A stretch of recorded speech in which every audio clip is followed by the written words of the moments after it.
some clinching basics, right? So there are three control points we're going to address today. You have the wrist, you have the arm, and you have the head. Does that make sense? So first, we'll start with the wrists. So I go with double wrist control. Now detail would roll, hold here, break the grip, and then he can establish his own. This way. Okay. You do both at the same time like this. You do one at a time, this way. The exercise is really simple, that you're just trying to maintain control of your partner's wrists as much as you can. Begin.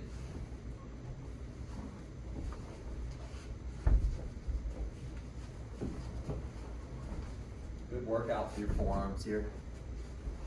The kind of motion you're going to be using all the time in our regular clinching practice.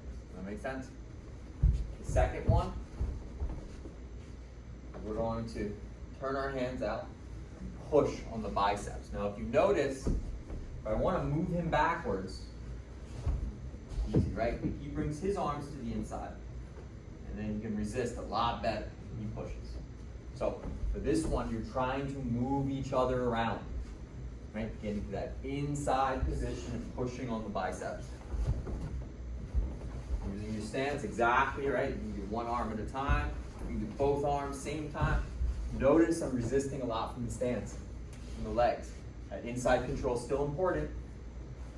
So is having good balance and structure to work from. Everybody got it? Last one.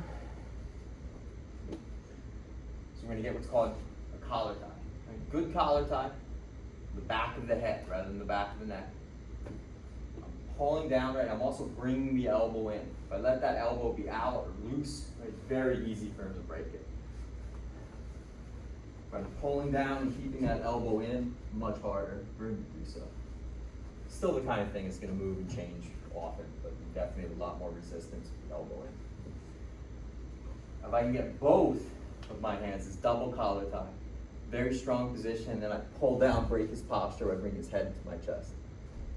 Good position. I have a lot of good options for striking here, not a lot of good options for him though. That make sense? So this last one will be like a game, right? Where you want to think getting that double collar tie position with the head and the chest is like a point. So we can start clinching, and you notice we're all going to be using these wrist controls, these arm controls that we're doing in the first two exercises, right? But try it again.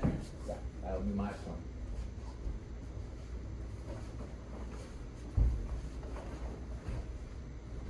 That would be his.